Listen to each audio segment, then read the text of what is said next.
Your friends are scrolling through short content, but you, my friend, you're here to learn. Welcome to DRS Clips. Now let's go very specific and speak about men's mental health. Yes. That's another topic that my therapist has told me to speak about online, and I thought you're the perfect person love to speak it. about this. Other than that whole, I don't know, in India we have a phrase which goes, "Mard ko dard nahi hota," which means men don't feel pain. Yeah. And it's actually a phrase that applies to the rest of the world and most of the world's cultures as well. And you have like a lot of masculine brands, masculine influencers really growing abroad. Where does this narrative on men's therapy and men's mental health stand? I feel a lot of guys need it. A lot of guys don't speak about it. But other than this whole thing about guys should cry sometimes, do you have anything to say about men's mental health and what you've learned over the course of podcasting? Yeah. Because I feel I've learned a lot through talking to other men on these conversations. Yeah. And I'm so glad you raised it as well, because I think that what's really interesting about men's mental health is we've always associated crying or feelings or emotions as weakness. So where I grew up in London, our equivalent phrase is, men don't cry or man up. And you'd say that to a girl and a guy. You'd say man up. Or you'd say, stop being a big girl's blouse. Like, stop acting like that. Like that would be a statement to tell men to stop acting like a girl, right? Like that idea, stop acting like a girl. And that's unhealthy in and of itself, because not only are you telling men that they should man up, you're now saying women are weak as well. So you're kind of perpetuating these two cycles. I think that a lot of men need therapy for sure, because most of them were told they could never express their emotions. Today, the biggest complaint that women have about men is he's not in touch with his emotions. He can't express how he feels. He can't tell me what he's going through. All over the world? All over the world. All over the world. And if you look at men in particular, I think men struggle to open up to other men as well, right? How many of us could walk up to another man in our life and say, you know what, bro, I was just crying last night, right? Without all your friends laughing or making fun of you or something. And I've literally been talking to one of my friends. He's going through something really tough. And it's the first time in his life that he's been crying to me, like genuinely, openly. And he's going through something really tough in his personal life that I won't share, but he's actually crying and opening up to so many of us. And we're all supporting him. But even if you ask him, he would have said, men shouldn't cry, right? And it's almost like we all go through something in life at some point that breaks us down, that humbles us. And why wait till that point to allow yourself to cry? And I think crying's as natural as laughing. If someone tells a joke, you naturally laugh. You don't hold back your laugh.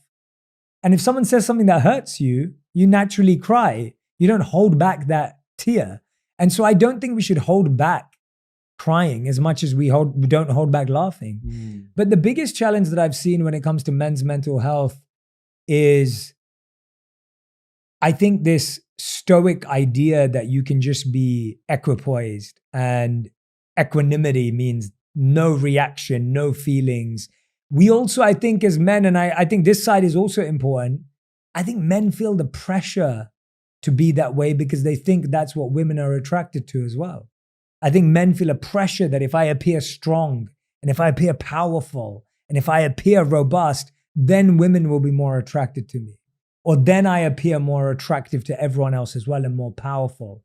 And so it's also a societal thing where we've made it that men are more attractive when they're powerful. I think there's responsibility associated with not crying. Yes. Like when you're told not to cry, you're also expected to be responsible for providing. Yes, exactly. It's linked to that. Exactly. Somewhere, yeah. But I feel if guys all over the world don't fix it, the next generation's going to bear the brunt in the same way that our generation bore the brunt.